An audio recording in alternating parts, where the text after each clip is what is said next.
The Ugly Duckling. A little duckling was very sad because he thought he was the ugliest among his all brothers and sisters. They would not play with him and teased the poor ugly duckling. One day, he saw his reflection in the water and cried, "Nobody likes me. I'm so ugly."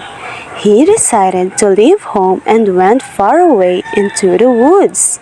Deep in the forest, he saw a cottage in which there lived an old woman, her hen, and her cat. The duckling stayed with them for some time, but he was unhappy there and soon left. When the winter set in, the poor duckling almost froze to death. A peasant took him home to his wife and children. The poor duckling was terrified of children and escaped. The ugly duckling spent the winter in a marshy pond. Finally, spring arrived. One day, the duckling saw a beautiful swan swimming in the pond and fell in love with her. But then he remembered how everyone made fun of him, and he bent his head down in shame.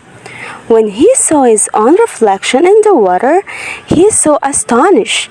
He was not an ugly duckling anymore, but a handsome young swan. Now he knew why he had looked so different from his brother and sister. They were ducklings, but I was a baby swan, he said to himself. He married a beautiful swan and lived happily ever after. And that's the end of our story.